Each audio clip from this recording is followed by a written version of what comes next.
Boom. Howdy, folks. Anthony Johnson here today, founder of the Red Man Group, founder of 21 Studios, 21 Convention, 22 Convention, the Patriarch Convention, 21 University, and about 10,000 other things on the internet. Appreciate you tuning into today's episode of the Red Man Group, The Ultimate Power of Philosophy, with returning guest to the show, Stefan Molyneux, also former speaker of 21 Convention back in 2019. YouTube legend. He was famously deplatformed off of the almost the entire internet, kind of Alex Jones style. Later, we saw like a Trump style. He was banned off YouTube, Twitter, all kinds of stuff. It was all ridiculous nonsense. It was a huge hit job, and it was really sad to see. He had almost 1 million subscribers just on YouTube, and that was even after heavy shadow banning and censorship, and probably, in my opinion, employees at YouTube and stuff targeting him, which is really, really lame, to put it nicely. Anyway, he's still around, still kicking, alive and kicking, still writing, still philosophizing. I would also say, too, that Stefan is, in my view, one of the best philosophers alive today. That's another reason why, too, it's so sad to see him get killed off YouTube like that back in 2020. His channel was legendary, and he had thousands of videos, and all of them are erased, and that's wrong. That's beyond wrong. Now, that said, though, today's episode is sponsored by our own event, 21 Summit. That includes the 21 Convention for men, the Patriarch Convention for fathers, and the 22 Convention for women. You can go to the link in the description for this webpage you're looking at now, 21 Summit.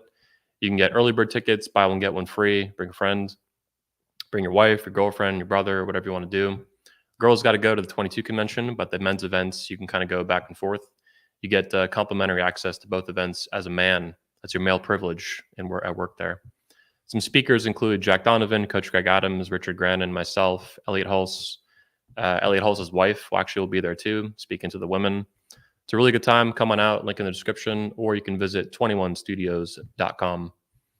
Now, without further ado, please help me welcome back to the Red Man Group, Mr. Stefan Molyneux. How you doing? I'm well, thanks. How you doing, brother? Doing good, man. Really glad to have you back. We've been working on this, for a little while now to have another interview. Really excited. Also, too, guys, I'm going to go through a list of questions and ideas I want to discuss with Stefan, but we'll also take viewer questions throughout the show and especially later in the show. So first of all, what have you been up to now that you were removed off of the internet so rudely back in 2020? I know you're still on BitChute, you're still on Rumble, you're still on Locals, you're still on a lot of platforms, but you were killed off all the main ones. Even Instagram, I heard recently, you got nuked off of. Is that correct? Yes, that is correct. Well, it gives me the opportunity to shift focus, right? So you speak to the world and you can have a big effect by getting ideas out there. If your reach is curtailed, then you end up having conversations with individuals, right? So from the very beginning of my show back in 2006, I've been doing call-ins with individuals which then get published as shows where they just bring up any issues that they have in their life. And we try to bring moral philosophy to bear on the problems that they have, because moral philosophy is really the big solution to most of the ills in life. It's such an effective and powerful solution that, from the days of Socrates onward, moral philosophers have to be silenced, because if we solve particular issues in the world, then there's less for power to do, less for power to promise you. So I've been having more individual conversations. I wrote a book, which I'm very happy about, very excited about.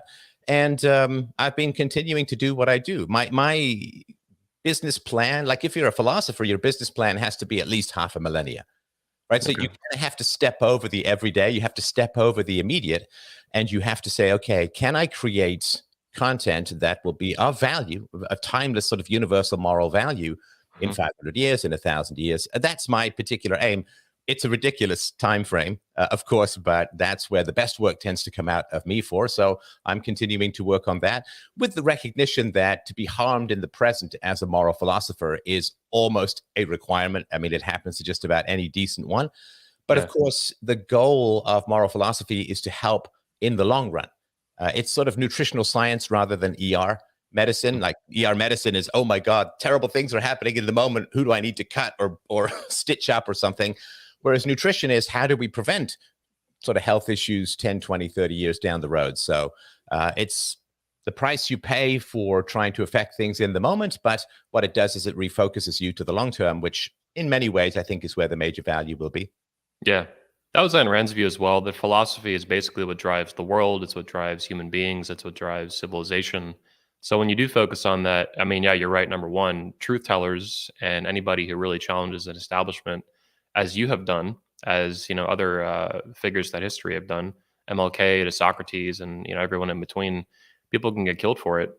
That's what people don't realize too. Is like you did a lot of public speaking, whether it's in America and Canada and Australia, and you were never actually physically harmed, but you went through bomb threats and other serious threats of violence just for speaking your ideas and your beliefs to the world, never advocating violence or anything like that, speaking out against violence with parenting, for example. And you could have been killed for these things. Shinzo Abe, Well, recently you saw was killed. I do remember going to the bathroom before some speaking events, before I had sort of security. I had to have security in some places. And just, yeah, people would come into the room. It's like, hey, hope I don't get shivved while I'm peeing. That was one of the things that just sort of run through your minds. And Yeah. but it's a funny thing, and I think it's kind of an old school idea. At least it is for me. So when I was growing up, when I was a kid, I mean, I didn't just come into controversial topics and debating with no background, no history, no personal exposure. I happened to be surrounded by a really great group of very argumentative friends from my sort of early teens onwards. And we would debate and argue and get into it and be ferocious. I mean, just everything under the sun: abortion, death penalty, morality, origins of life, existence of God. I mean, we would just boom in there, like any skill that you have as an adult that hasn't been honed as a teenager is probably quite a bit behind. And we would really get into it. We'd be really ferocious, but you know how it is among men. You get very aggressive with each other, and then you shake hands and go watch a movie. And that idea that you are passionate and aggressive in your approach to the pursuit of truth, but that doesn't make you enemies. In fact, we continued our friendships for many decades into the present. Now, the idea, though, that if you lost a debate, like when I was a teenager, and sometimes I won, sometimes I lost, like just about everything, right? And when you lose, you get better. But the idea that when you lost a debate, you would try to get the person who beat you fired, or you would make up something and send it to the school or the teacher, or you would, I don't know, it'd be like let out the air in their tires, or loosen the brakes on their bicycle. The idea that you would try to destroy someone for beating you in a debate, I mean, it wasn't even something that crossed anyone's mind at any time. Now, that's the environment that I grew up in. You strap on your boxing gloves and you go toe to toe in the ring for as many rounds as it takes to get a little closer to the truth. And you were raised in Canada, right? That's a social endeavor. You were raised in Canada, right? And say, oh, this person who is really good at debating is an evil Nazi who must be fired he must destroy his income. And like, this just wasn't something that I grew up with. And seeing it kind of emerge in the world is, well, it's somewhat troubling, to put it mildly. Yeah. Now, you mentioned your new book. It's called The Future, right? It is. Yes, it is called The Future. So for those of you who don't know, and there's not many people who would, delve into my biography in this kind of way, I didn't start out moral philosophy. I mean, I've always loved philosophy since my mid-teens. So yeah, going on 40 years. But my you have a degree in philosophy too, right? Master's master's degree, a graduate degree in the history of philosophy. I mean, in history, but my focus was on the history of philosophy. So, okay. Yeah, I mean, that's what I loved. But I was an art guy originally. I wrote novels. I've written like 30 plays. I've written half a dozen novels, poetry, and all of that.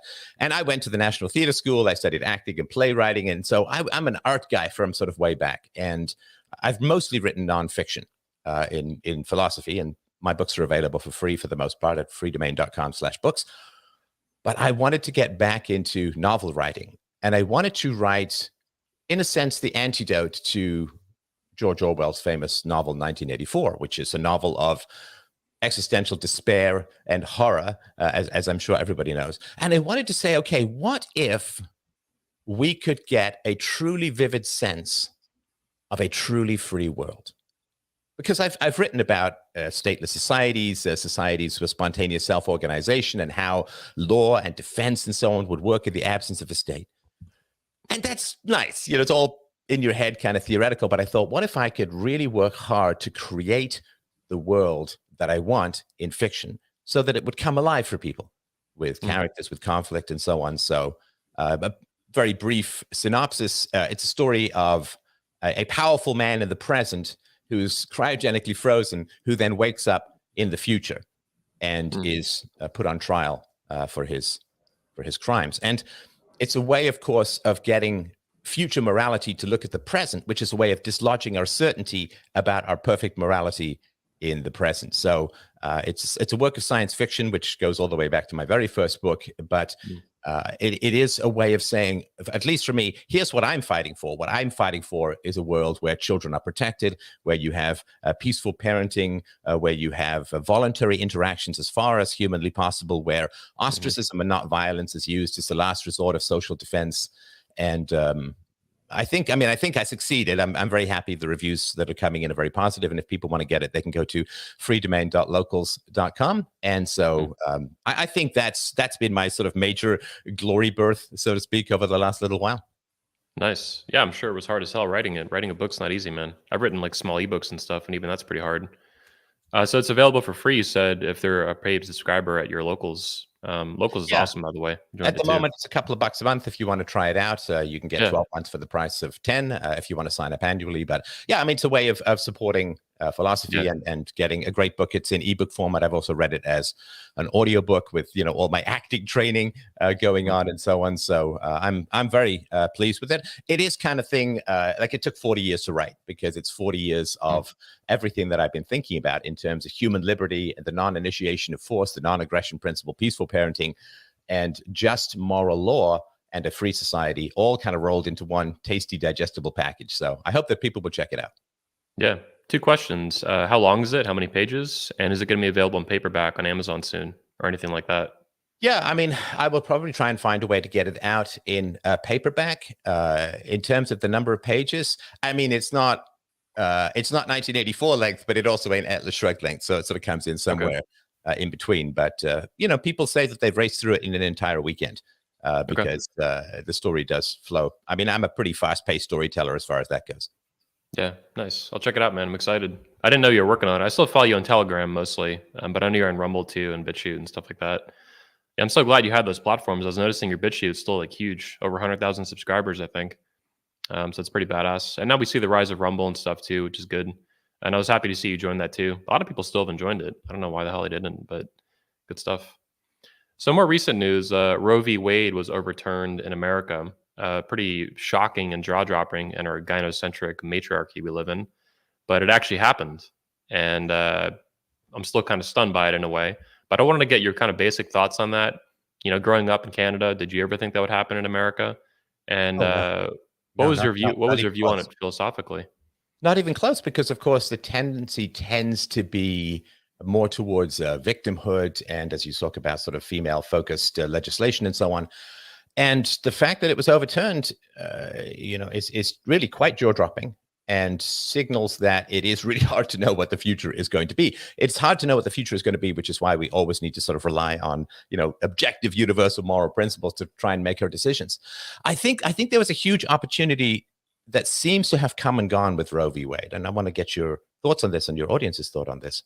Sure. I had a debate with a woman about this, and I really tried to get across. She was appalled and outraged that women would be forced into parenthood, right? That women would have no particular choice when it came to parenthood. And I did try to get across to her that this is an issue that men have been facing for decades, if not centuries, to be forced into parenthood, in that, as you know, the woman can choose to terminate the pregnancy, or could, and still can in many places in America, because all Roe v. Wade did was say it doesn't exist in the Constitution and push it back to the states. Mm-hmm. But men being forced into parenthood has been a huge issue for men and men's rights, and trying to get her to understand that the sort of shock and upset that she was facing is something that we as men and women should be able to come together on and say, yes, I don't think anybody should be forced into parenthood. And, you know, her reply was, you know, when I was sort of went over, you know, that the woman can choose to have the baby, the man has no choice. He goes to, in a sense, baby jail for 20 years. And if he doesn't pay his child support, he can go to jail. It's like the only place where debtor's prison still exists. Yep. And her answer was, what? He can always leave the country. And just trying to, and this is just one particular person, I'm not saying it's indicative of everyone, but wouldn't it have been an amazing thing when women said, wow, being forced into parenthood, even though there are 18 different forms of birth control, being forced into parenthood is a really terrible thing. We could have really had a moment of empathy for the male, where men, as you know, regularly get forced into parenthood, and for a lot longer than 9 months. Yeah. And I feel this absence, you know, after so long working to say, you know, men have feelings too, men have preferences too. We're not just disposable pawns to build your sewers and air conditioning. That empathy for the male, getting out of the disposable male scenario, boy, did that ever come and go without a blink? Eh? I mean, there was, and the other thing too, of course. I mean, this is a pretty obvious insight, so I'll keep it brief. But man alive, after 18 months of people being forced to take these vaccines, forced, bullied, threatened with firing, unable to travel, unable to socialize, unable to go to restaurants. The my body, my choice thing, boy, that just seemed a little precious. And I do think that when you weaken a central pillar of somebody else's argument, it's usually just a matter of time before it's just going to crack and fall, right? It's like when there's a big giant crack down the middle of the dam, you better move out from the water flow. And I think when people were willing to give up bodily autonomy for the sake of COVID, then getting back into my body, my choice, it was such an easy thing to overturn, right? Because all you do, and you could see people do this all the time, somebody would say, my body, my choice. And then you would immediately see other people say, oh, but on social media, you said people should be fired or fined or whatever for not taking the vax. And it just, the idea that it was a big, powerful moral argument, my body, my choice, of which abortion was one of the effects, rather than there is no principle there. People just want what they want in the moment. You can't, once you lose your moral authority, once you lose your moral integrity, man, it's just a matter of time. And I think in a strange way, COVID and the response and the social control that was imposed over the vaccines led in many ways to the overturn of Roe v. Wade, which means that, you know, the virus that came out of China killed hundreds of thousands of people. Also, it's going to save tens of billions of babies. I mean, it's strange in life. You know, it's really hard to predict how things are going to go. Yeah. No, I read essays discussing, or at least discussing the issues around that. Yeah, 100% what you're saying, that they abandoned their moral position, you know, my body, my choice. This was, in my view, wrong in the first place, but whatever it is, they abandoned it. And they shot themselves in the foot, and they set up the ultimate decision by the Supreme Court. I also think, too, that Trump was hugely responsible for this, though. And that was discussed, you know, right after it happened, but that seems to have even faded. I mean, that's for him a win, being consistent on what he promised, which is pretty rare for any politician, obviously. Well, and people who supported Trump and who got deplatformed as a result. Yeah, the deplatforming is kind of rough, although it could also be society's way of protecting people who are speaking the truth.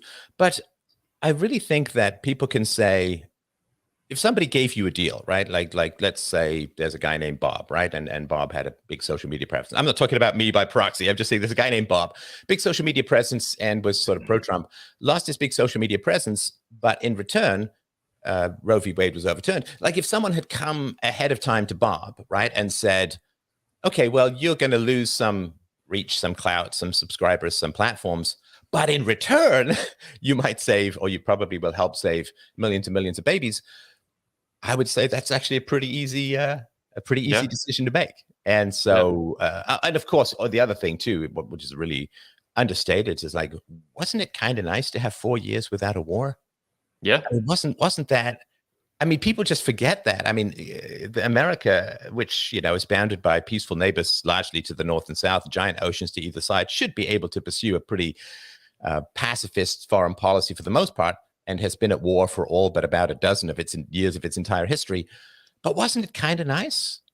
Wasn't it just 4 years without poking hornets' nests, without funding extremist groups, without, I mean, that was kind of nice. And I think people kind of waking up to what they missed and what they were told versus what actually happened. And, you know, now it seems to be back into sort of a pro-war footing and all of that. And that was pretty sweet. So, you know, again, for Bob, who helped Trump, maybe, okay, so probably saved 500,000 lives by preventing escalations in Yemen or Syria or Ukraine. for that matter, or other places, Libya and so on. So again, number of subscribers versus lives actually saved. It's a pretty good trade, I think. Yeah, the orange man loudmouth saved millions of babies.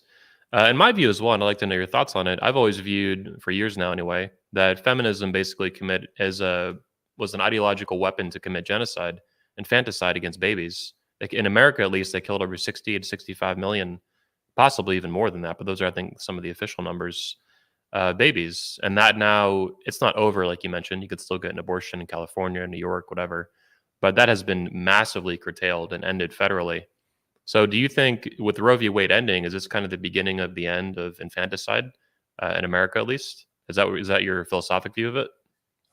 Well, I think it's certainly lost its moral legitimacy. And the fact that, I mean, it's always amazing to me that if you look at someone like Elizabeth Holmes, I know this is a little bit of a whiplash tangent, so hang on to your hats. But if you look at someone like Elizabeth Holmes, who got convicted for fraud, I think Sunny Balwani, boyfriend slash CTO or CEO, chief operating officer, he also got convicted recently. So if you look, there was fraud, and they could face up to 20 years in prison, I think, or something like that. It was really bad fraud and so on. Okay, but there was just money, and money's not unimportant. I mean, I'm fine with them being prosecuted, but the fact that a right to kill babies was invented in many ways, and for those of you who don't know the history of Roe v. Wade, it's pretty important to look it up, that the woman who was put forward claimed to have been raped. She wasn't in fact raped. She then turned against Roe v. Wade later on in her life, and she was, I think, manipulated by some pretty heavy ideologues. And so the history is, and the number of women who were claimed to die from abortions was vastly exaggerated. It was, in fact, in the 20s or 30s per year. And so if you sort of look at the history, this right, so to speak, was invented. And it turns out, on closer constitutional review, it didn't exist. So Elizabeth Holmes seems to have misled a whole bunch of investors, lost a whole bunch of money, but that was all voluntary and nobody died. Well, that was all voluntary. So what do we say about a judicial system that invented a right that caused the deaths of 50, 60, as you say, million babies? Doesn't seem to be much of a desire to circle back and have any reckoning. I mean, that's 10x Holocaust, right? I mean, that's a big number. And I don't know where there doesn't seem to be much stomach to look back and say, okay, since this turns out to have not been a right, since this turns out to have not been constitutional, what can we put in place to make sure something like this doesn't happen again? Doesn't seem to be much stomach for that, which is, I guess, not too surprising. But again, from my sort of moral philosophy perch, it's like, hello, anybody? No, it's still important to call out. It reminds me of the fraudulent Iraq war by the Bushes and Cheney and stuff. Nobody went to, I mean, this is complete fraud. A million, allegedly 500,000 to a million kids and women and people died in Iraq from it. Not to mention American soldiers dying and stuff. For what? And it was all a lie. And who went to jail? Nobody. So yeah, it's kind of that's an even bigger scale with abortion. We had this fraudulent, invented fake right out of nowhere for 50 years. And then all of a sudden the orange man finally killed it. But in the meantime, in that interim, millions of babies died. Mostly, disproportionately too, black babies. Kanye West famously pointed that out. But 20 million of them, vastly disproportional to the black population, black babies were killed. So, well, and if you look at Margaret Sanger, one of the founders of Planned Parenthood, and look at her statements about the purpose of it, it's pretty jaw-dropping. The sort of social mechanics behind this and the goals of the people who got this going. It's now, I mean, I do get that it's tough for women, and I understand that, because for women, it's something that men as a whole, I'm always trying to cross that gap, like gender gap, and it's a big ass gap, to put it mildly. And for women, the ability to offer consequence-free sexuality is such a power and such a high and such an offering. It is obviously, evolutionarily speaking, the greatest gift that a woman could give, which women withheld from like 40% of men throughout most of human evolution, which was the ability to reproduce. So women have this power, and the more consequence-free the sexuality, the more power they have to gain male attention, male resources. Now, in the long run, it doesn't play out very well for them in terms of happiness and security and all of that. But I didn't have that when I don't know about your level of studliness when you were a teen. I didn't have that when I was growing up in my teens and my 20s. There weren't women who were saying, I'll buy you a car if you'll go on a date with me. Like there just Yeah. weren't, there wasn't, I couldn't sort of say, I'm going to put a topless picture of myself on the internet and get $10,000 a month. Like these things just didn't exist for me, and they don't exist for men in general. I mean, a few rare exceptions, but so. My experience was similar, by the way. That's why I found the pickup artist community and the manosphere. I was terrible with women growing up, socially awkward, no social skills, and it took me. I had to approach like 6,000 women to really figure out how to, well, how to get laid, frankly. Right. But Well, but and even so, that's how to socialize as a man. Yeah, yeah. go ahead. So for, well, yeah, with women, right? The more you want, the less you get. It's one of these in the realm of hungry ghost Buddhist kind of thing, right? Yeah, So for women who have adapted to the situation of relatively consequence-free sexual offerings, it's kind of tough. It's kind of tough. I mean, it's almost like nepotism, right? Like if your dad was the CEO and you've been appointed CEO, but then your dad dies, the company gets sold, and other people who have no connection with you move in and figure out what's best for the company, you kind of freak out because you've had this subsidy called nepotism for your whole business career, and now you've got to compete in an open market without that subsidy. And so for women who have adapted to be, hot and offer sexual access, consequence-free sex, and so on, that to ask them to readapt to consequence-heavy sex, and of course, babies are the heaviest consequence of sex that exists.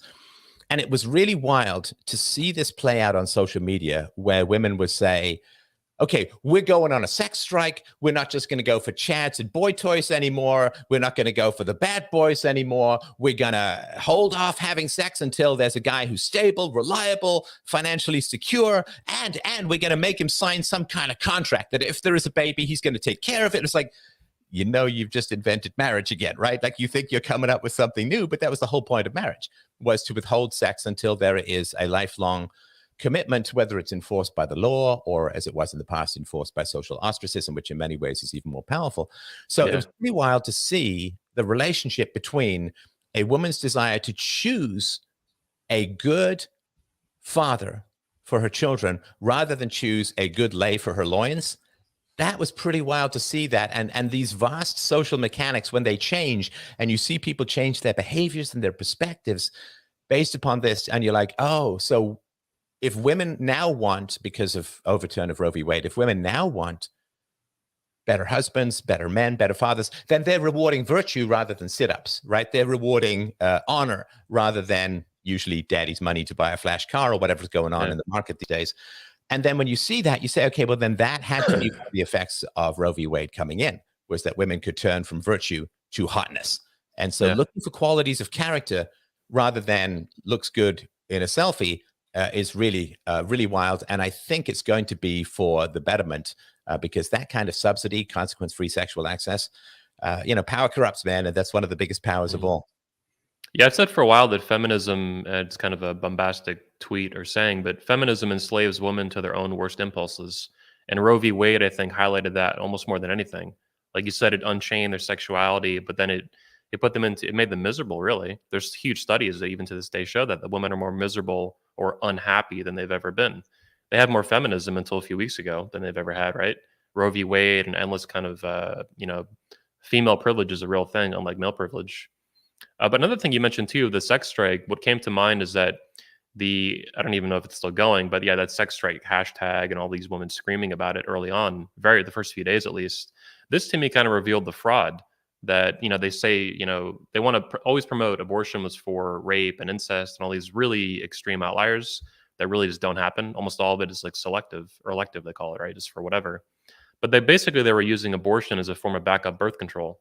It was not because the mother was in danger. It was not because you're raped. It was not because your uncle molested you. It's because you're an irresponsible jerk, and you have a kid in you 4 months pregnant, and you're just going to off that kid because you think you deserve the power to determine who lives and who dies. In a way, I think maybe I don't know if you agree, but feminism kind of made women. You're mentioning it almost like a drug that like how they kind of got high on this drug, the political power it gave them, or the social power, or even the like the genetic power to determine who lives and who dies. But it almost made them like gods. Like women unilaterally in America, at least, and most countries around the world, there's a few I think that stand out that where the father was required to participate in the abortion or sign off on it, but it gave women the power to unilaterally kill children, to determine who lives and who dies, like a god of ancient myth, kind of god, a Greek god or whatever. So that to me is just always I'm so glad that's over, at least federally in America. But what an amazing power. You saw, like you said, power corrupts, absolutely. And they had that power for a long time. And men are supposed to not even have an opinion on it. How dare you even have an opinion, you non-birthing person, you cisgendered heterosexual heteronormative whatever patriarchal pig. Well, this to me is the great tragedy of the sort of modern ideology. So the dimorphic characteristics of males and females. I mean, we can go through the list. Men have a 40% greater upper body strength, women menstruate. So the fact that we have all of these differences, and differences in brains, differences in bodies, differences in even down to the skeletal structure. So where did they come from? Well, evolutionarily speaking, men and women, we are who we are because of the historical choices of thousands of generations going back to, I don't know, apes or whatever way. And so this is who we are. We are who we are. We have different sexual characteristics because of the choices. So why do men have, on average, 40% upper body strength improvement over women? Because that's what women chose. Why are women smaller and have higher voices? Because that's what men chose. And so the fact that we are the result of our ancestors' choices has all been boiled away. Mm-hmm. And now it's just like, well, it's just an evil patriarchy that it was one-sided. Women never had any choice. Now, of course, there was rape throughout history and so on, but human beings take so long to raise. Like men are like a quarter century. It's 25 years for men to reach full brain maturity. It's just slightly less for women. And that you simply cannot raise any kind of cultural continuity civilization without the participation and enthusiasm of women. So it wasn't all rape all throughout human history. And sometimes women would choose, quote, the bad boys, in a time where there was social chaos, where there was scarcity, where there was war, where there was issues, women would choose the more aggressive men. And we can see that latency in, the 50 Shades of Grey phenomenon, which kind of ripped a lot of men's blinders off regarding some of the hellscape of modern female sexuality. And so men chose women and developed those characteristics through choice. Women chose men and developed those characteristics through choice. And to reduce it all to ideology rather than to significantly voluntary biology is such a tragedy, because it means that we can't like each other. We can't love each other. And when you have an ideology, particularly for women, I think, when you have an ideology that sets them against the love of men, the love of masculinity. I mean, I love women. I love femininity. I find them delightfully incomprehensible, but it's a wonderful part of my life. I'm, of course, married to a woman. I've been home. I've been a stay-at-home dad to a wonderful daughter. So love femininity. Some of it I don't quite get, but, again, delightfully incomprehensible. It's going to be a little different from my way of thinking, just as mine is different from theirs.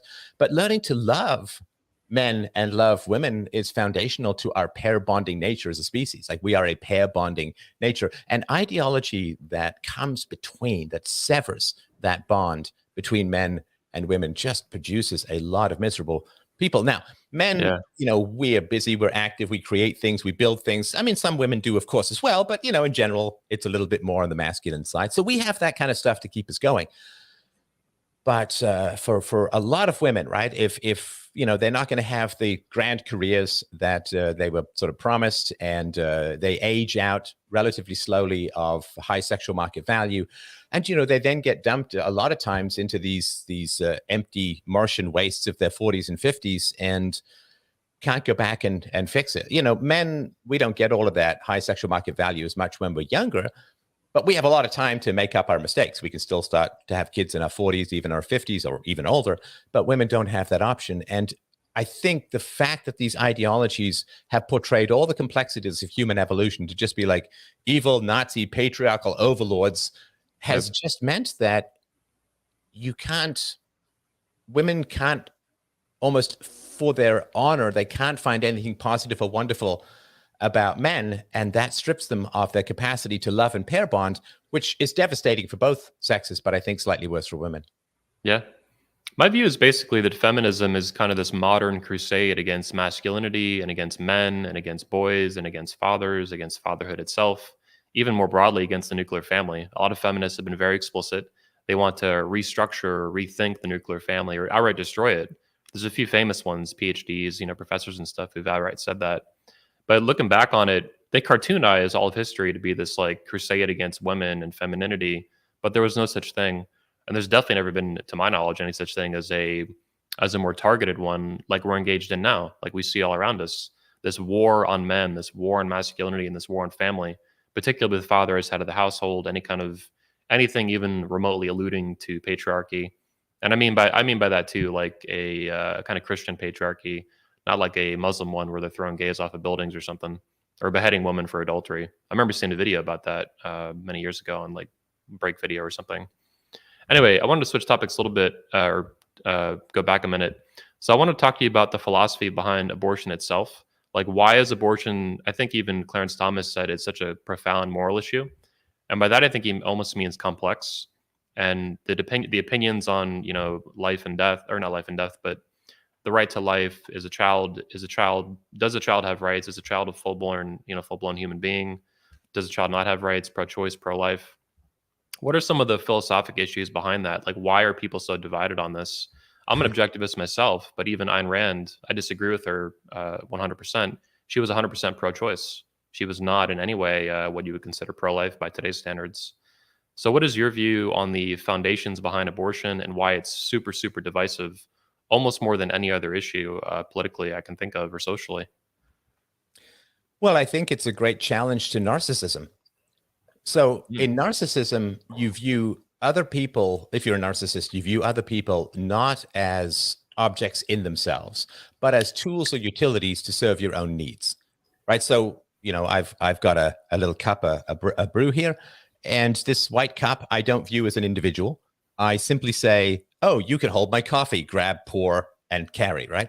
And to a narcissist, you look at everyone like an object, like an implement. You want to screw in a screw, you grab a screwdriver. You don't say to the screwdriver, oh, are you busy? Do you mind if I just interrupt you for a second to turn this screw? No, you don't ask your television set what show it wants to watch and negotiate that way. So for a narcissist, other human beings don't exist as separate entities with their own needs and preferences. Now, you get that other people have their own needs and preferences, but you only use that to manipulate them to serve your own needs.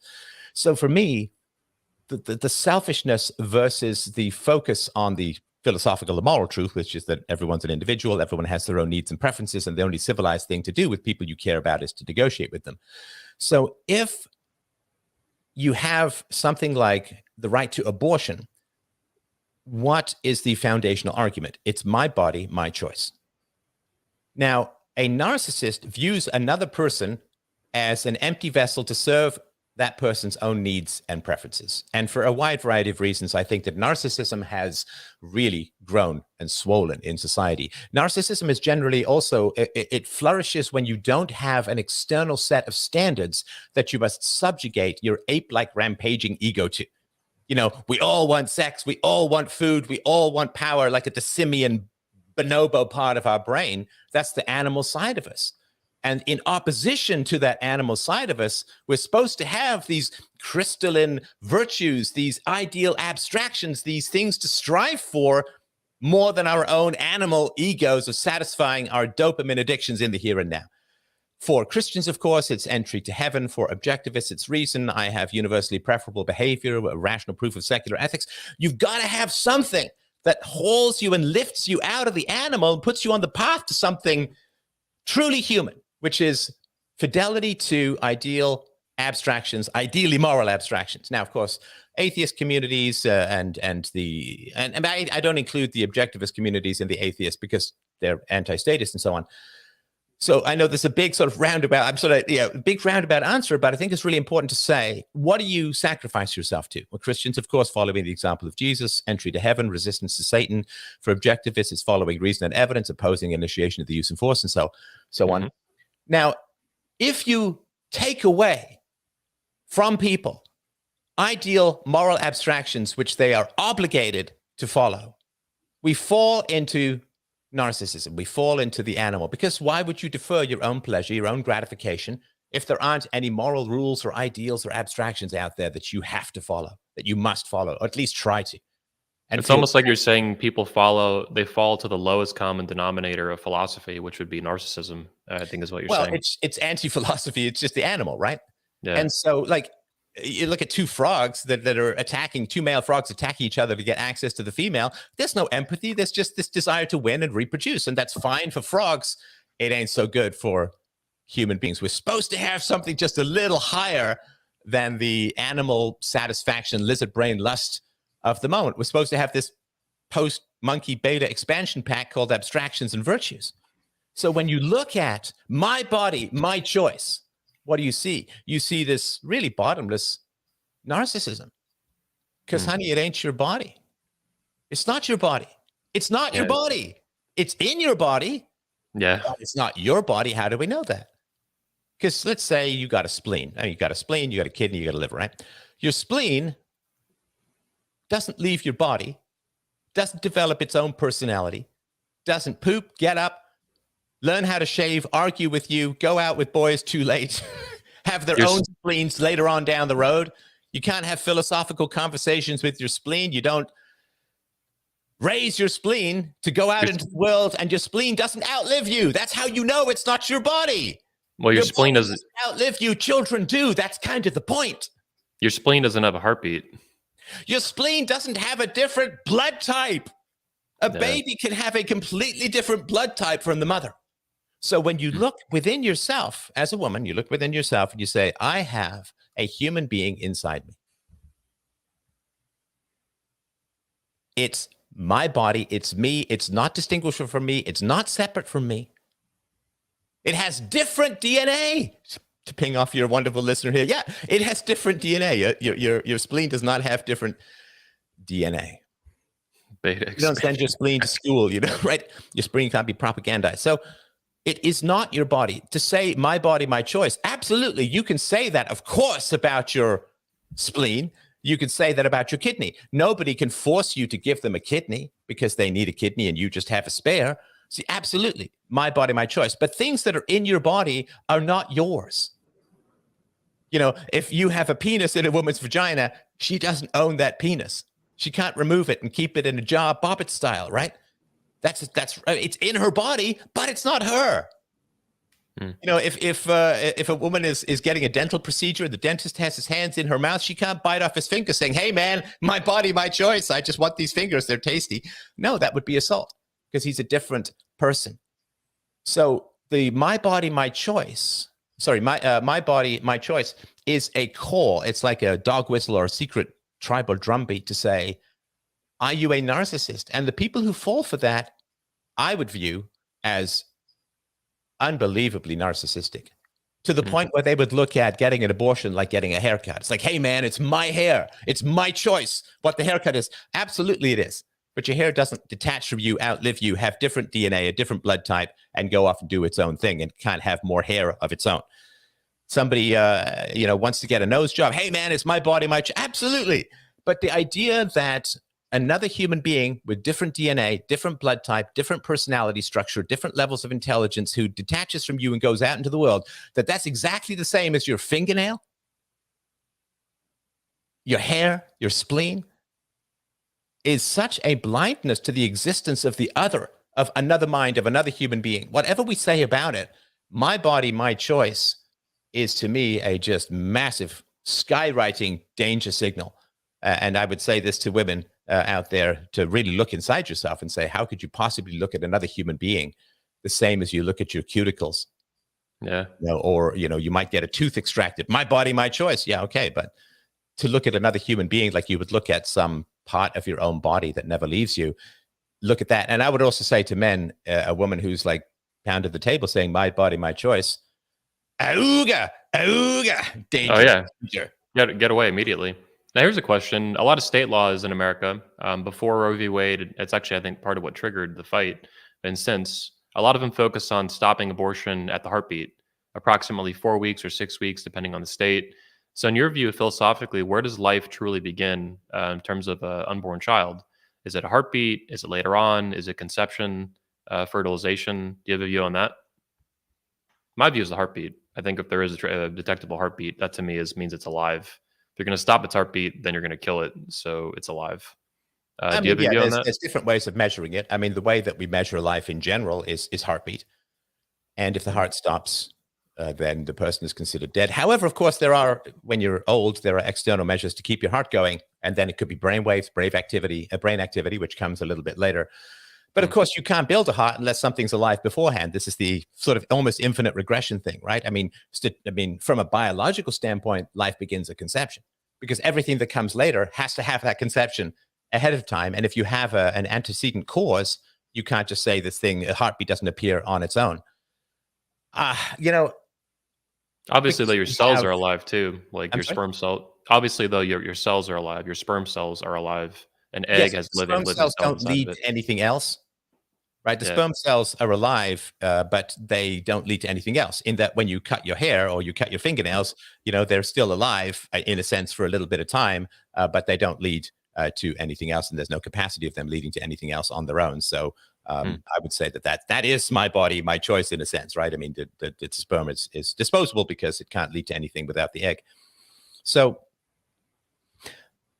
I think, though, that because we have this paradigm of laws and prisons and judges and courts and all of that, we don't have a good mechanism. Law is just this big giant club, and it's fine for things like I don't know, immediate self-defense, rape, murder, and so on. Okay, yeah, those are things where a big giant club is appropriate. Someone's running at you with a knife, you can hit them with a big giant club or shoot them or whatever in self-defense, or at least you used to be able to. And so for relatively simple moral issues, you can understand that the state was developed for that because, of course, the state was developed and laws were developed when simply opposition to violence and fairly obvious fraud was its major goal. There was no such thing as abortion for most of human history.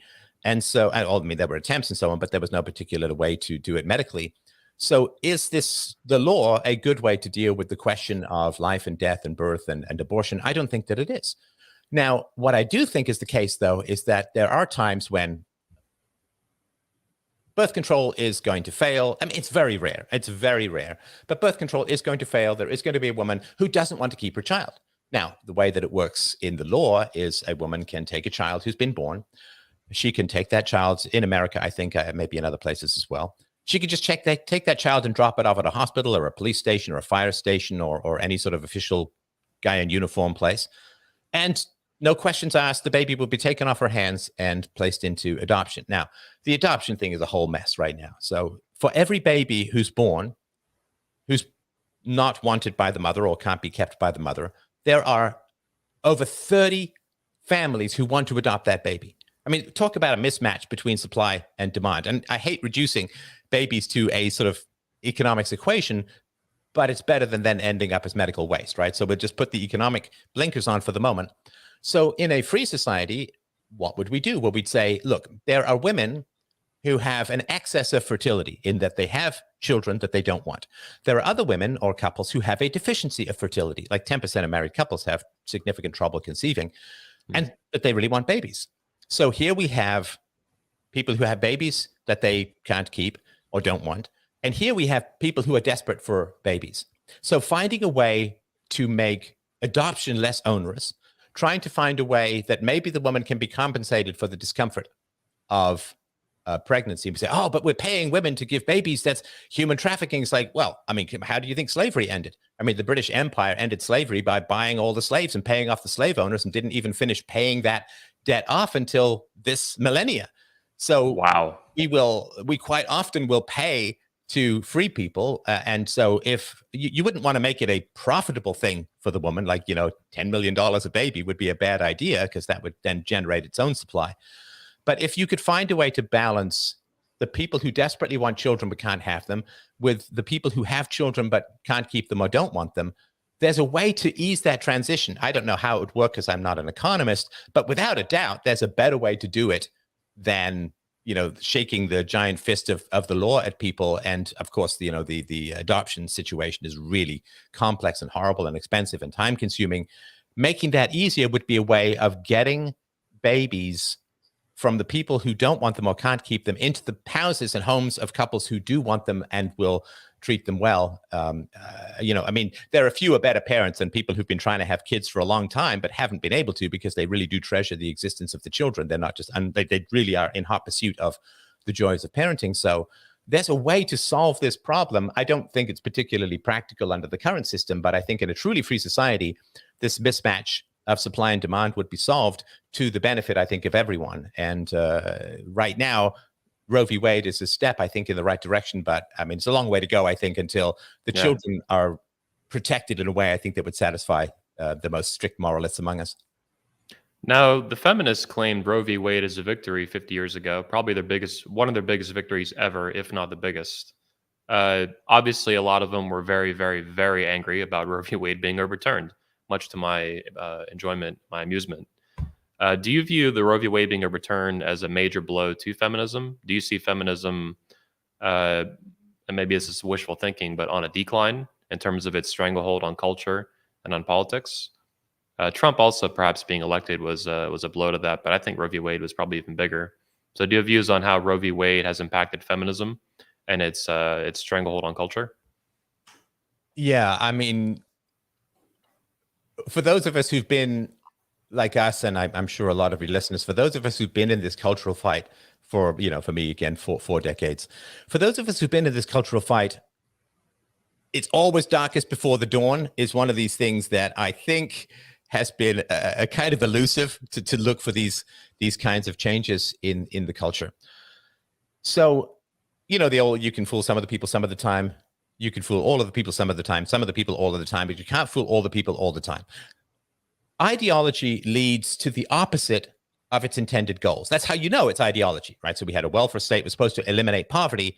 It's entrenched and exacerbated poverty. You have feminism that was supposed to make women happier, and women are unhappier, as you've pointed out, decade by decade. Women's self-reported misery index is going through the roof. So at some point, this is true for most people in life, at some point, the accumulated evidence begins to tip against the artificial structure of ideology.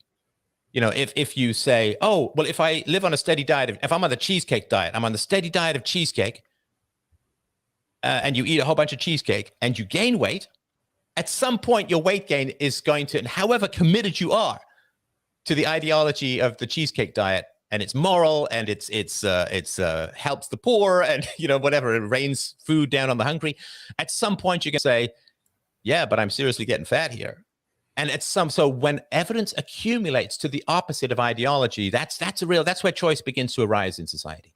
Now, I think people like us, we want to provide the intellectual ammunition for people to question their own ideology before sometimes unrecoverable disasters strike, right? So you don't want people to smoke and smoke and smoke to the point where they get lung cancer and only then question smoking. You want to give them the evidence that lung cancer could result from, or is likely to result from, smoking.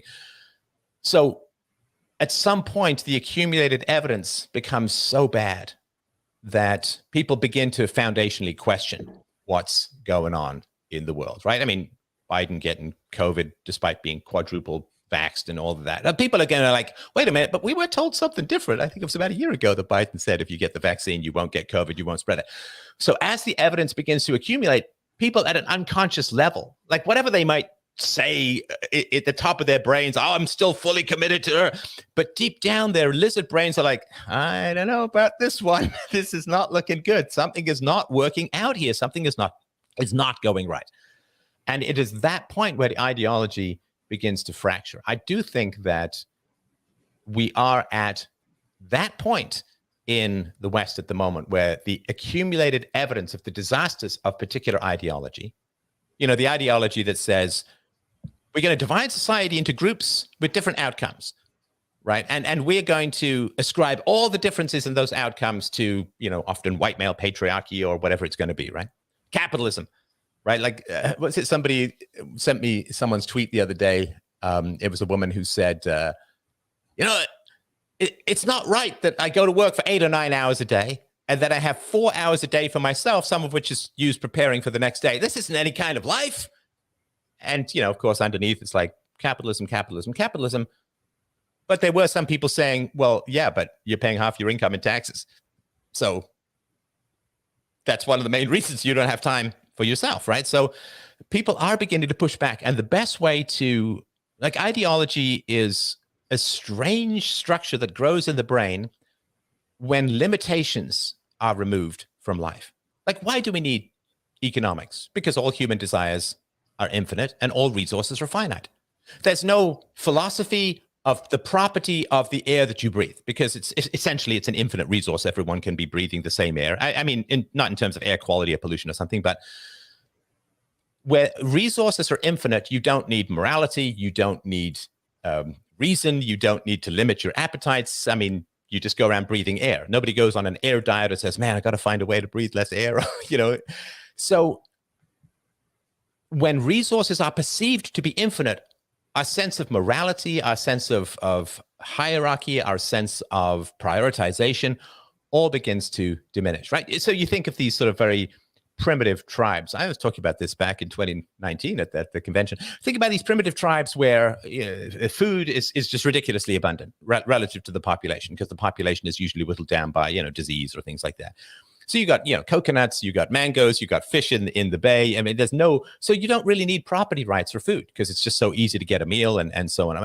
But where things get scarce, you just look at Northern Europe or Siberia, where the East Asians came about, man, come February, it's pretty tough to get your food because you got to prepare it, you got to plan for it. And so you need property rights because of scarcity. Now, the problem with our system as it stands, I mean, one of the major problems is that we've lost all sense of scarcity.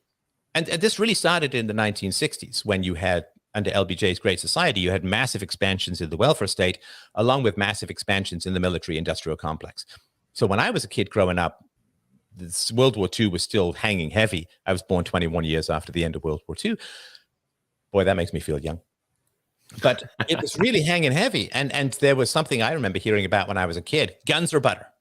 Guns or butter? What do you want in society? Guns or butter, right? So if you spend more on the war, you got to ration people's consumption of consumer goods. And you would get these ration books but that all cracked with central banking, with money printing, with, counterfeiting of modern currency. So now people don't have any cost benefit analysis. And when you don't have any cost benefit analysis, all you have left is virtue signaling. And this is why everybody's just addicted to talking about being good rather than actually doing good and measuring the effects. Have we actually done good? Because this perception of infinite resources is really decayed our sense of morality and virtue and the need to make tough decisions, have tough love with our own impulses. And to sort of bring it back to abortion, okay, so the infinite resource called consequence-free sex has taken a bit of a curtailment. And as you can see, when the perception of infinite resources or the existence of infinite resources takes a curtailment, people up their moral game. Oh, I can't get easy access to abortions. I need to choose better men, and I need to not have sex with bad guys, and I need going on a sex strike immediately. Yeah, sex strike. So people will up their virtue when resources become limited. And our current system of central banking and money printing and so on, were lockdowns and the vaccine and social distancing, was this the very best possible way to deal with COVID? Well, I doubt it, because if you said to people, okay, I'm going to take $10,000 from every member of your family and work to try and develop this vaccine, which may or may not work, and blah, blah, blah, people would say, is there a cheaper alternative? Because, that's pretty expensive. And by the way, you can't sue anybody if there's damages from it. There's immunity from any lawsuits. I think people would say, can we look for a cheaper solution? But when you have infinite resources, money printing and debt, you can just do anything you want, and anybody who opposes you is just weirdly selfish. In the same way that, if money is perceived to be as common as air, if you say, oh, we got to limit that person's air, well, you're just somebody who wants to harm someone. Well, why would you want to do that? Air is infinite. Why would you want to restrict someone's access to air? It's the same thing with money and debt and central banking and counterfeiting and so on. So I think as the system begins to really hit up against its limitations, and you can't just keep printing and creating forever. Historically, it never has worked and never will work for the longest period of time. We will start to see people having to begin to make difficult decisions. And when you have to begin to make difficult decisions, oh, look, philosophy becomes of great value. But philosophy doesn't have value if there is the perception, and I can understand why people do have that perception of infinite resources. It really corrodes our capacity to have any kind of strictness or virtue, really. Yeah, any sense of reality, you get detached from it. I've talked with Professor Janice Fiamengo, if you know her. She's also Canadian. I think she lives on the West Coast. But she talks about decadence and how the West is basically drowning in decadence, and America is drowning in decadence, particularly with the money printing and the debt and the endless military power, which is now waning, especially under Emperor Biden. But yeah, it's decadence, and I would think too that this happened to Rome. I mean, decadence. You get so wealthy, you get so powerful, you get so arrogant. I was thinking about that when America, pulled out of Afghanistan under that total failure back in 2021. I mean, what arrogance did it take? The first 6 months may be understandable, going after Bin Laden, but he eventually left pretty early on, and then we stayed there for 20 years for what? And this was also Afghanistan, of course, had the notorious title of the graveyard of empires, and America's coming up on 250 years old, and we're going to go into the graveyard of empires. Like, did anyone in the military or in command, think about that for 2 seconds? Is this really a good idea to go to the graveyard of empires for 20 years and blow trillions of dollars? No, Well, they it didn't obviously blow was. trillions of dollars. They transferred trillions of dollars. The blowing would be Yeah, one thing. Transferring is a whole different matter. And yeah, like I want to see a bill and I want to have a choice. That's what it comes down to for me in society, right? Say, oh, yeah, we're gonna make these hardcore drugs illegal. It's like, okay, what's the bill for that? And yeah. do I have a choice? Because if I don't get a bill and I don't have a choice, I have no idea if anyone's making the right decision, right? This is an old argument from the Austrian economist Ludwig von Mises. He says, look, in the absence of a price mechanism, you have no idea what the value of anything is Mhm. because value is subjective, right? So, the war on drugs is what, 20, I mean, I did this math years ago, but it's like $20 billion and so on. It's like, okay, is that the best way to do it? Is that cost effective? Well, nobody gets a bill and nobody has a choice. So we can't look for cheaper alternatives. I mean, if you really want to end people's addiction to drugs, if you really want to diminish the demand for drugs, we all know how to do that scientifically. You simply raise children reasonably and peacefully, and they won't end up as addicts. Are I've you got a whole telling series. me? Are you telling me parents shouldn't beat their children and you shouldn't beat people you love? What a wild I radical! What know a it's radical you are. clearly I should be deplatformed for promoting peaceful parenting. So, yeah, scientifically, psychologically, biologically, medically, we know how to remove most dysfunctions in society. Right? There was a study done many, many years ago now by Kaiser Permanente, a big healthcare provider, and they enrolled tens of thousands of people in a healthcare study, and they ran them through what's called an adverse childhood experience survey, ACE for short. Mhm. And it's a little sexist. It only deals with male violence, not female violence, but it asks you a series of questions about how rough your childhood was. Were there substance abuses? Were you beaten? Was anybody ending up in prison? Like, did you not get health care or food at times? So your difficulties as a child, were you molested? These kinds of questions, right? And they said, okay, let's track people over the course of their lives and rate their health, mental and physical health status and outcomes, and correlate it to their childhood adversity. And boom, I got a whole series. People can watch this called Bomb in the Brain. You can just do FDRpodcast.com. You can just do a search for it, and the videos will be below. And I interviewed one of the people who was key in the study on the show. Massive increases. Every single time you had an adverse childhood experience, you had an increased promiscuity, addiction, heart disease, cancers, a severely abused childhood. And again, I think absence of like therapy and dealing with the issues and so on took an average of 20 years off people's lifespans because Wow. of stress and dysfunction and bad health choices, obesity, overeating, dysfunction of just about any kind. Divorce went up, bullying went up, criminality went up enormously, depending on adverse childhood experiences, particularly Mhm. for men. So we know how to cure most of the ills, the protection from which is sold to us by the powers that be. We know how to cure them. We know how to prevent them from ever coming into being.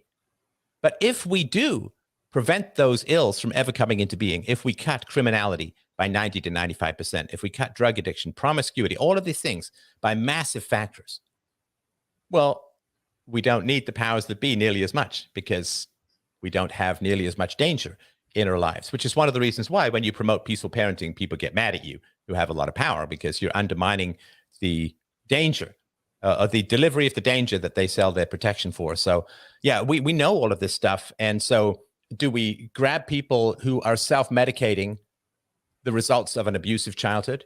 They're in constant psychological torture from their abused childhood. So they reach for heroin, they reach for crack, they reach for meth, they reach for whatever, right? Maybe even marijuana. So they're self-medicating because they're in chronic pain because of their history of abuse as children.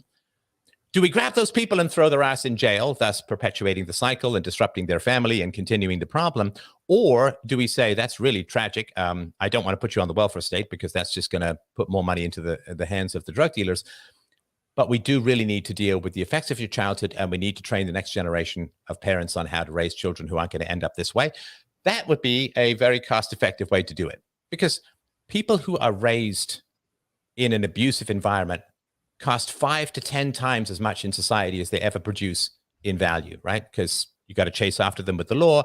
They tend to be dysfunctional and underproducing. They don't kick much back into the tax system and so on. So they're very expensive, very costly. What is the cheapest and most efficient and moral and effective way to deal with dysfunction inside? It's through parenting, through peaceful parenting. This has been known for decades, and yet it still doesn't seem to be much of a thing, which I think is really tragic. But, again, I should also look at the positives that, I've helped, I don't know, hundreds of thousands, if not millions of families get exposure to these ideas. My inbox is regularly full of people who are like, hey, man, I chose to have kids and I'm raising them peacefully because of your arguments. And so at least we have that option, or this option, part of this conversation to get the word out. And that's a white swan event, black swan event that we weren't expecting. I guess like the Roe v. Wade thing. Who knew that there was going to be this opportunity to get these conversations out into the world? What a wonderful thing. And I do thank you again, Anthony, for giving me access to your audience to make this case.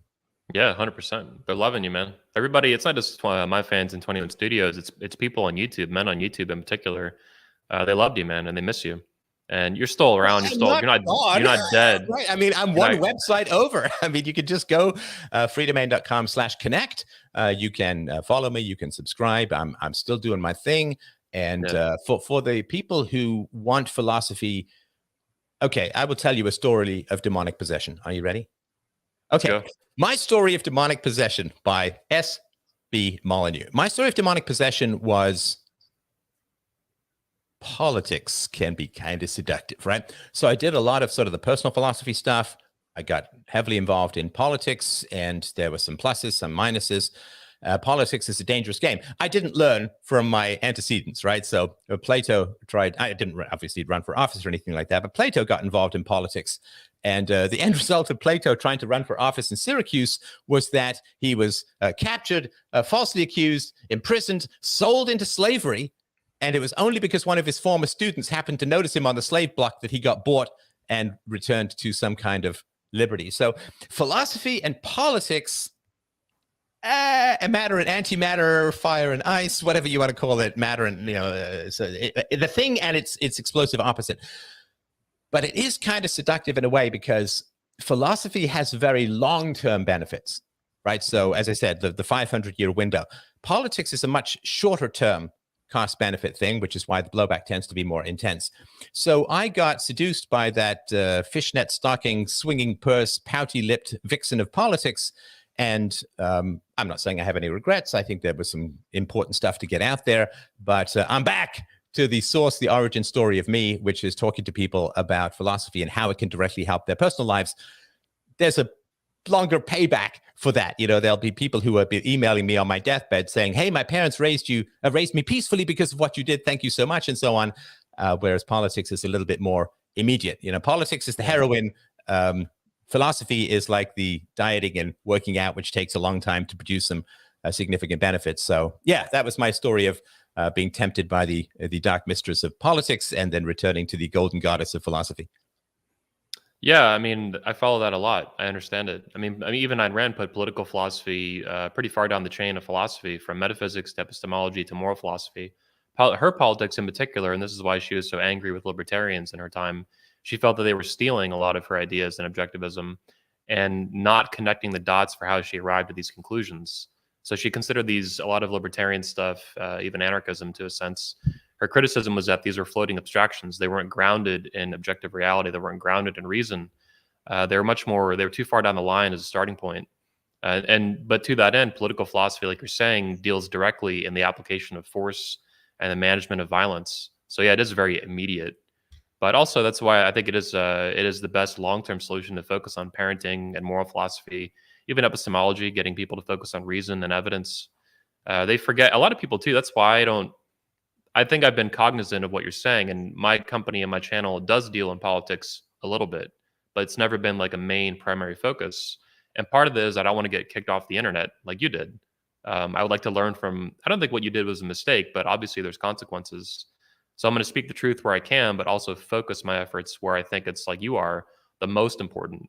I want to focus, in my view too, that's not only philosophy, but masculinity and femininity. But I'm happy to support two other issues like moral philosophy and peaceful parenting. My view too is that I realized it's kind of a fortune cookie philosophy soundbite. But with peaceful parenting, my view is that basically you should not hit people you love, and if you do, you're a fraud. Like if you love this person, why would you make a fist and beat this person? Like you're either a fraud or you're crazy or you're stupid or something. These are kind of crude arguments, but Well, ad hom arguments. But to Ayn Rand, of course, the big challenge with Rand is, I mean, a total brilliant human being and a stone genius on just about every level. I mean, the idea that she would come to America fleeing communism in Russia and then learn English and become such a master of English that she wrote one of the most influential novels or series of novels ever penned. That is an incredible feat. I mean, imagine I moved to Russia and write one of their seminal works of literature in Russian, which I didn't learn growing. I mean, it's an amazing thing that she did. But the challenge with Ayn Rand was the last 40 years, right? How do you sustain it, right? So she wrote, when she finished Atlas Shrugged in 1957, after working on it for 13 years, right? Gets published. And then she faces the withering blast of hatred and hostility for her ideas. And I think that shocked her, and there's some contemporaneous evidence from people around her that this was in fact the case, that she began to realize just how desperately poor the cultural situation was. And then she never wrote another book, other than some nonfiction, but she never wrote another book for the remaining 40 plus years of her life. She died, I think, in 1980. So yeah, so 81, I think. 81, sorry, long time, right? So was it 44 years since the end of, since the publication of Atlas Shrugged? So that's a long time to not be productive, to not express your joy, and being able, like when you have an effect on the world and you run up against some really dark forces in the world, the challenge of how you continue to do what you're doing is I think, one of the biggest challenges. If you never confront the evils that are in the world, you can kind of sail along, but then they kind of swallow you whole, right? But if you do confront them, then how do you continue with enthusiasm in what it is that you're doing? I don't know that Ayn Rand found her way forward from that particular challenge, and that's one of them. Like, she didn't have kids and so on, and she was rumored to have an abortion, but I don't think there's any proof of that.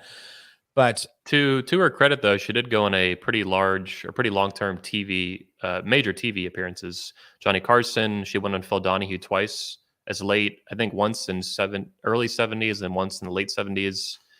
So she did do some public speaking on major TV shows, and she was specifically doing that because she was so concerned about the state of the culture, and she thought that she should do some TV appearances and radio and stuff like that. So that was, and she also worked on she was working on a screenplay, I think, for an Atlas Shrugged TV series, a miniseries. Right. I never finished, obviously. But, well, and I mean, that's a couple of TV shows in 44 years is not exactly putting your nose to the grindstone. Again, however brilliant she was and all of that. And I think then she wanted to surround herself with people who were like-minded. And this, of course, was where the whole cult accusations and all that came from. And it is tough when you look at the forces arrayed against liberty and progress in voluntary human interactions. It can be pretty daunting, for sure. And then that's when you need to sort of extend your horizon. And you also need to, I mean, I'm not telling anyone what to do. This is how it sort of works for me. But there is a common sense element to human consciousness. This, what we were talking about earlier, the accumulated evidence of the unconscious that challenges the structures that are imposed through propaganda in the mind, right? Because we all have these big questions and answers. Like there was somebody sent me some tweet about a guy who was saying that the Women's Basketball Association, that the women players get paid way less than the men. And that's unfair, it's sexist, it's unjust. And then, somebody underneath, and it was the top reply, posted, well, yeah, but they make like 1/20th the income of the NBA. So of course they're going to get paid less. So there is a certain amount of people are just constantly trying to divide us and set us against each other and say that all differences are due to bigotry and blah, blah, blah. And then there is this common sense thing which does arise within people. There's a pendulum, right? There's a pendulum that the ideologues will push the pendulum way, way over and try and get people to go to the extremes. But there is a weight and a momentum to human consciousness. I mean, we have to be a self-correcting species. Otherwise, we would have self-destructed thousands or hundreds of thousands of years ago. We are a self-correcting. Now, there's a lot of suffering in that self-correction, but that's, that can only be managed, not eliminated. So I think that, back to our conversation about Roe v. Wade, I think that there is an inevitable empiricism to human consciousness that you can only push people too far into the ideological unrealities of resentment and guilt and blame and self-hatred and so on. And at some point, there does seem to be a reassertion of our base sense data. Is it working? Are people happier? Is the system sustainable? I mean, I think people are getting this very uneasy sense these days that the medical establishment has shot itself in the foot in terms of credibility. Economists have shot themselves in the foot with regards to credibility. I mean, in America, you guys are facing inflation rates that will halve people's income in 7 years. And this was all, it's just temporary. So I think and inflation's good for you. Didn't you hear the news? Of expertise, right? Because you got to think for yourself. And the people who claim expertise, who've been proven wrong time and again in just about every conceivable situation, the people who claim expertise, who've been proven wrong, are opening up huge windows for people to start thinking for themselves and not outsource their thinking to politically motivated hack jobs. That's a very fertile place for people to begin to return to reason. And I do believe that pendulum is coming back. I'm so sorry. You were saying something and I totally talked over you. I was just a quick joke. I don't even know what the hell I said. Oh yeah, they were saying the redhead one, Paskey or whatever the spokeswoman was. She was saying, inflation. First, inflation doesn't exist. Then it does exist, but it's not so bad. Then it's good for you. CNN was running headlines and shit. Here's why it's good for you. 10 reasons. Blah blah blah. I mean, it's the level, the propaganda. Yeah, it just keeps getting worse and worse and worse, and it's a shit show now. It's a cartoon. It's this nonstop fictional narrative of everything bad is good for you, everything good for you is bad, and all this stuff.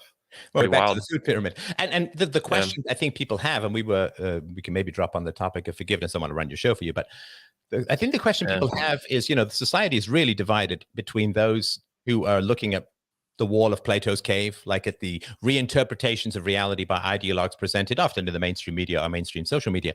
And then people who are actually sort of looking at the facts, looking at reason and looking at evidence. We're really divided. And the big question, I think, for a lot of people is, okay, do I continue my pursuit of truth or do I go back and save people who are stuck in propaganda? And it's a really, I don't have any particular answers. It's a very personal question, but a lot of the emails I get are, people are just around me. They're just parroting talking points from people who don't know any sort of facts or reason and evidence. And I'm red-pilled, I'm woken up and so on. And do I continue on my journey to promote truth, to gain a new community, to inspire others? Or do I go back and try and wrestle people free from the demons of obfuscation known as the modern media? That's a tough question, but I think that's kind of facing people a lot these days. Yeah. Now, you mentioned forgiveness. I do want to focus on that as a final topic for today's show. Specifically, what are your philosophic views on forgiveness? And I could be even more specific. It's not just him, but Jesse Lee Peterson was well known, and many others, and like self-improvement Twitter, kind of on YouTube. There's a wide range of people, religious, secular, whatever. They use forgiveness as kind of like this magical pill, like a magical tool. Forgive your parents, forgive your mama, forgive your daddy, blah blah blah blah blah. And now in some cases there is no abuse, right? It's some feminist who didn't get a pony as a kid, and feminists have propagandized her that she should hate her father for not getting all these, being spoiled growing up or something like that. Whatever that. I'm not talking about that. I'm talking about there's a lot of people, like you mentioned, that were raised very poorly by single mothers and otherwise just abusive parents, male or female, father or mother. And you're supposed to just forgive your ex, forgive your mama, forgive your daddy, and that will set you free and has all these magical benefits. They never connect the dots for how this happens, but it's like this is magic pill, not a red pill. It's a magic pill that'll fix everything, a cure all. Rainbow pill. So what is your view on that from self-improvement gurus and otherwise who promote forgiveness as a magical fix all? Do you have a stance on that? Yeah, I mean, I actually had this debate with Jesse Lee Peterson shortly after my father died, which Okay. was a couple of years ago now. So I've had some time to really mull this one over. So justice is obviously a very essential philosophical concept, and justice is honestly paying what you owe to people. Now, there are people who've done you wrong who earn your forgiveness, right? So somebody has said something mean to you and then comes up to you and says the next day, man, I'm sorry. That was really unkind of me. It was wrong. I don't believe that. I'm sorry. I've told everyone who heard it that I'm sorry and that I'm wrong. And I'm really going to try and figure out, we can have a conversation if it's worth it for you, really going to try and figure out why I said what I said. And I really feel bad about it. Okay. Should you forgive that person? Well, if you have a long-standing relationship, they've done the right thing and they've given you restitution in terms of combating whatever falsehoods might have been perceived about you. Okay. That person has done a good deal to earn your forgiveness. So I think they've because they've earned it, you should pay it. You should forgive that person. Now, there are other people who've done you wrong, who double down, who escalate, who whatever, right? And never apologize and never retract and never try to make restitution. Those people are not in the same moral category, just logically. That would be like if you're running some online business and somebody wants to buy something from you and they send you $500 and the $500 check clears or the Visa thing clears, then you owe them that whatever you're going to send them, an iPad or whatever, you owe them that because they paid you and their money is good and you've got the money, you're keeping the money, so you owe them the iPad, right? But there are other people who send you a check and the check bounces. Do you still owe them an iPad? Well, no. I mean, I guess you could choose to send one, but that's charity then. It's not something that you owe someone in an honorable standpoint. So people who earn your forgiveness and do as much as they can, and also what they've done is something that can be made whole. I mean, if they, I don't know, cut your arm off or something, well, you can't regrow a new arm, so restitution is kind of not possible for that kind of thing. That's an important point. If we can pause on that for a second, Yeah. some people when they throw out the forgiveness is magic, take this magic pill, they seem to whitewash the idea that there are unforgivable acts that some people do.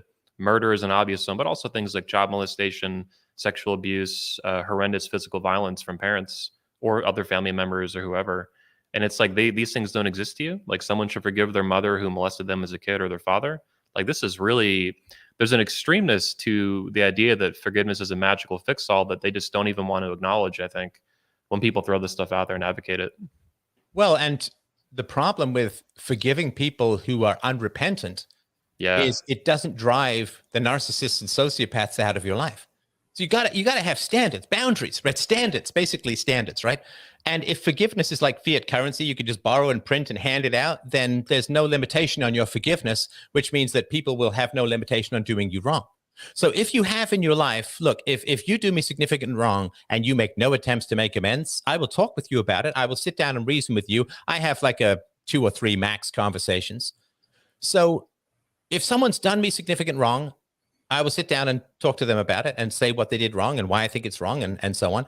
If they double down or escalate or refuse to apologize then like I'm done with them.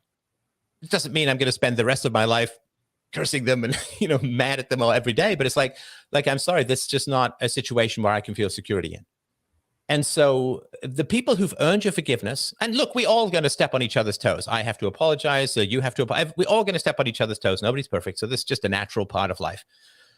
And if people earned your forgiveness, you have to treat them differently from the people who've not earned your forgiveness, because then you're not giving any benefit or rewards to people who are acting honorably and justly in your life. You have to reward people who do the right thing in your life. I mean, if a friend borrows $1,000 from you and then pays you back when he says he's going to pay you back, great, wonderful, right? But if he borrows $1,000 from you and then ghosts you, won't return your calls, avoids you, never pays you back, you can't treat these two people the same, because one has acted honorably and the other one has acted dishonorably. And you have to not treat people both the same, in the same way that if somebody's check clears, you owe them the goods you've promised them. And if their check doesn't clear, you can't treat these people the same. That's unjust. That's wrong. If I can reframe what you're saying, who do wrong and not rewarding, or in a sense punishing the people. And if people say, oh, well, he'll just forgive everyone no matter what, so I don't have to treat him that well, you're actually inviting and subsidizing more bad behavior in society, and that can't ever be a good thing. Yeah, if I can reframe what you're saying, it's almost like I kind of missed this previously thinking about it. There's an element of moral relativism by dishing out these forgiveness to people who don't always deserve it, don't even ask for it in a lot of cases. That's something else I noticed when people promote, when they advocate this kind of hyper forgiveness attitude. It's like you like forgive somebody who was egregiously dishonorable to you or abusive, and they're not even asking for forgiveness. They haven't even done anything to repent or to make amends, to advocate for a just solution to it. So it seems like a lot of your focus seems to be that there is a more, if I can accurately describe it, there's an element of moral relativism to it, and there's an injustice to it. It's a disrespect for justice and for honor. It's also kind of drug dealing. I know it's a strong way to put it, but you know how the mantra goes. It's like, well, man, if you don't forgive people, regardless of what they've done, whether they've earned it or not, if you don't forgive people, you will be cursed with misery and for the rest of your life, and you will regret. And when that person dies, you will regret. And right, it's really almost like a voodoo curse. It's like, I will going to give you the drug of dopamine if you just go around forgiving everyone, whether they've earned it or not. And I'm going to curse you with unhappiness and misery and regret for the rest of your life if you don't. It's like, that's not an argument. That's just a threat and a bribe. That's not a moral situation. Well, it's special. I know we talked about taking some cues from the audience. If you want to fire up some. Yeah, there's a couple. Yeah, we'll go through. But yeah, one last thing is I think maybe you could hit, if you hit on this, there's almost like a special pleading to what they say, especially when it's parents, right? Forgive your parents. Oh, but it's your parents, it's your blood, it's your sister, it's your brother, whoever. So that kind of came to mind too when you're kind of going through this. Like there's just a variety of logical fallacies basically they use to kind of to advocate this. Yeah, we got some questions. Oh, sorry. If family is so important, why do they mistreat you? Right? Yeah, you got to treat your family the best and give them forgiveness. Even if family is so important, it's where the greatest moral good is. Then why would they mistreat you? Right? I mean, if your parents don't think that family is important enough to treat you well, why do you think that family is so important enough by their standards you have to give unrepentant people? Sorry, go ahead. No, it's a love thing. You know, if your mother loved you, why did she make a fist and beat you in the face like that? There was nothing disciplinary about that. Question from Red Pill Dude. Welcome to the channel, Red Pill Dude. What does he think about Sam Harris's free will argument? Are you familiar? Obviously, I'm sure you know who Sam Harris is. Have you interviewed him? No, I've never interviewed him, but free will is something that is an emergent property of consciousness. So yes, the argument from the materialists is everything's mechanical, everything's physical. You have an atom, you have strong or weak atomic forces, and everything's dominoes, right? So you don't really have a choice. You have the illusion of a choice. We invent choice after we have impulses and consider ourselves to have free will. So this is a result of purely materialistic interpretation of reality. That there's no ghost in the machine, that we're all just atoms doing our thing based upon physical forces that came before, just a bunch of dominoes. And it's insane. I know it's not really an argument. I have to give you my, it's morally insane. It's scientifically insane because there are such things as emergent properties. So no individual carbon atom can get up, walk around, scratch its balls, and make an argument. Like no individual atom can do that, but human beings can, because we have an emergent property called life, which is self-generated, self-motivated motor behavior, right? So we have this thing called life, which is possessed by no individual atom, but in a congregation of atoms in the right biochemical soup, you get this emergent property called life. We have an emergent property called free will. Free will is our capacity to compare proposed actions to ideal standards. And that's it, because it has to be something different from what animals do, because it has to be something specific to human beings, because we don't consider human animals to have free will. So if you can compare any proposed standard argument or any proposed future action to an ideal standard, that is our capacity for free will. Now, with people like Sam Harris, what they do is they say there's nothing special or different about the human brain compared to everything else. The weather is complex and you can't necessarily predict everything about the weather, but nobody thinks that the weather has free will. So what the determinists are saying is human consciousness is exactly the same as every other material thing in the universe that doesn't have free will. Just because it's complex and somewhat unpredictable doesn't mean that it's free will. However, the idea that someone like Sam Harris would go out and argue with the weather and try and convince the weather that it didn't have free will, or argue with a television, or argue with a wristwatch or a tree, that would be the actions of a crazy person. So you can't at the same time say the human brain is exactly the same as everything else in the universe, but to debate anything but the human brain would be insane. You're automatically saying that the human brain is incredibly different from everything else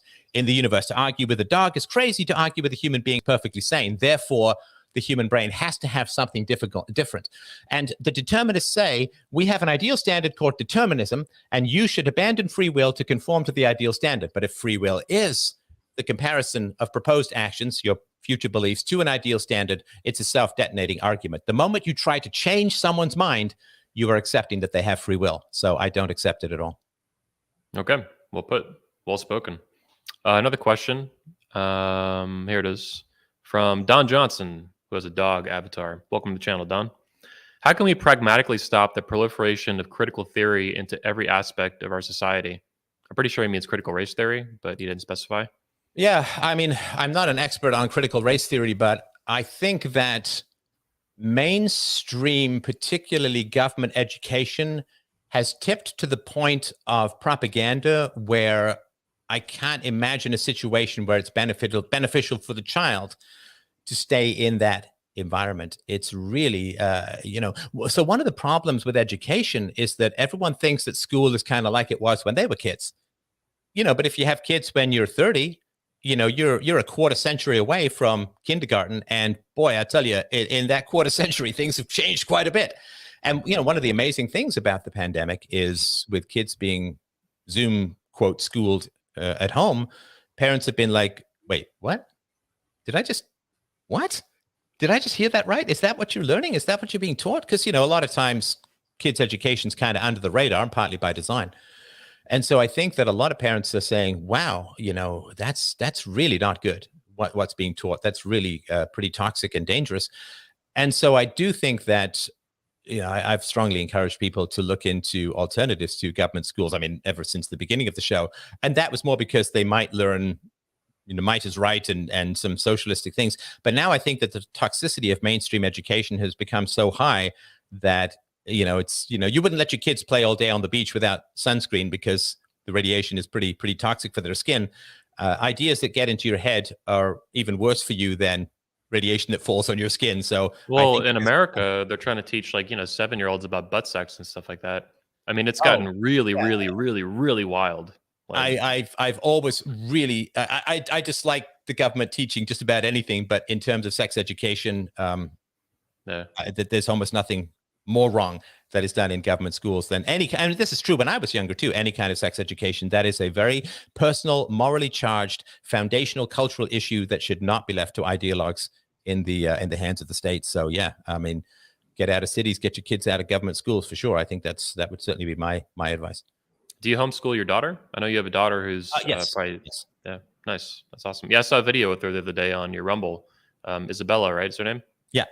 Yeah, that's awesome. She's like 14 now. No, she's great. She's going to be 14 this year. And, nice. I've been saying for many years that the purpose of parenting is to prepare you for the teen years when the opposition kicks in and the hormones kick in and all of that. And, she's just becoming even more delightful by the day. So I think if you do it right, you've got nothing to fear from the teen years. But I think if in particularly in the years 1 to 5, if you weren't around, if you're negative, if you're destructive, if you're neglectful and so on, man, there's a latency period from 6 or 7 to 11 or 12 where things are pretty calm. But then, these teen storms hit and you got to be prepared. So yeah, as far as foundational parenting, I'm done and dusted. This is all done years ago. Now there's a couple little tweaks here and there for both of us, right? But yeah, any sort of foundational parenting, it's really the first 5 years that count the most. Yeah. Another question we got from Andrea Viola. As a woman who detests feminism and regularly speaks out about it, I believe it will have to be women standing up against feminism with strong men backing them. Thoughts, please. Yeah, listen, Andrea, it's great that you challenge all established beliefs. That really is philosophy. It's just a blank slate. Okay, pretend nothing is true. Let's start from scratch. And that's science as it's supposed to be. But the challenge I think you're going to face is whether this is built in or not, whether it's environmental or nature, nurture or whatever.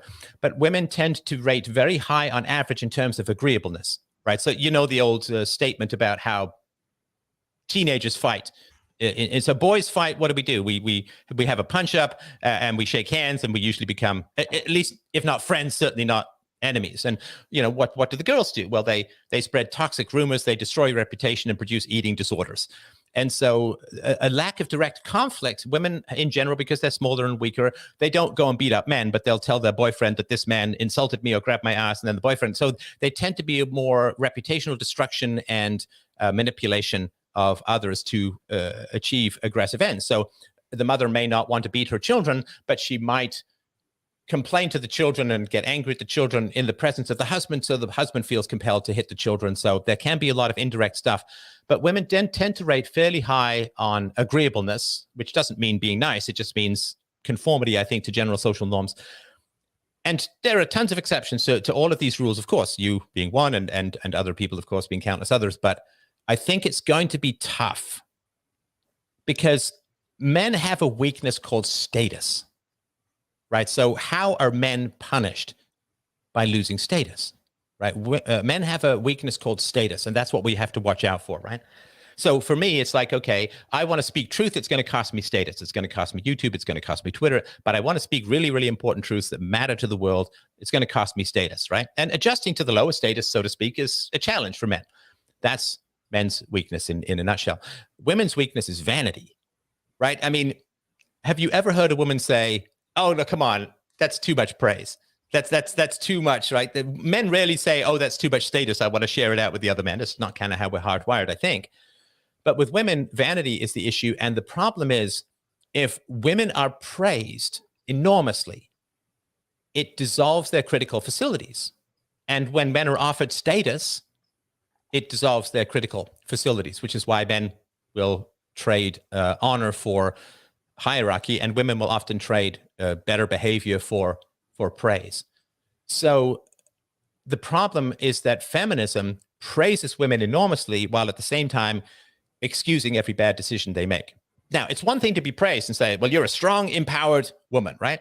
But if you're a strong, empowered woman, then you should be part of that strength and empowerment is being fully responsible for the consequences of your own bad decisions, right? That's strong and empowered. But if you say to someone, you're strong and empowered, but every bad decision you make will be backstopped and backfilled by government money and created fiat currency monopoly money, then you have a real 1-2 punch to reality, which is you're strong and empowered, but should be, in other words, you're an adult, but should be protected from all the bad consequences of your bad decisions, which is to be a child. And it's very hard for women to challenge praise and stoking of the ego in the same way it's hard for men to challenge the benefits of status. And we get dopamine from climbing the status ladder, and I think women get dopamine from praise. And if you are going to take on some of the more radical aspects of feminism, then you will be taking away the praise and the victimhood. And the praise and the victimhood, I think, is the 1-2 punch that really sets women on their butts. And that's going to be a real challenge. I'm not saying it's impossible, of course, right? But that would be my sort of delineation of the combat you might be getting into. Cool. Well, Stefan, I know you got to get going. I appreciate your time today. It's been a little bit over an hour and a half. Very much appreciate having you back on the show. Hope to have you back on again in the future, of course. Everyone, make sure you check out Stefan's website at freedomain.com. There is a link in the description. You should also support him and check out freedomain.locals.com. We have one as well at 21studios.locals.com. Locals is an awesome platform. It's just like Patreon, but it's free speech oriented. They're not going to ban you for having a wrong opinion, wrong thing kind of stuff. Check them out there. Do give them money. I know as soon as you got banned, I told all my fans to give you money. It's very simple. It's very blunt, but like you guys have to support free speech. You have to support philosophers. You have to support critical thinking. And Stefan put his balls on the line and got hit pretty hard for speaking out against a world full of lies and bullshit. So we're immensely grateful for you. Like I said, you're still missed on YouTube. I know you still exist across the pond on just different platforms, but YouTube had a kind of culture and you were a big fixture in it for a long time. And you were very loved by, I think, the average guy on YouTube and the manosphere and otherwise. And to see you get removed like that, and there's so few videos of you left on the platform, it just kind of sucks. So... Well, I appreciate that. And listen, thanks for the conversation today. And, big shout out and appreciation to your listeners for tuning in. It was a real pleasure. Great questions, great comments. And I'm sure we'll do it again. But thanks so much for your time today. Yeah. Thank you, Stefan. Everyone else, let's see you next Saturday, 11 a.m.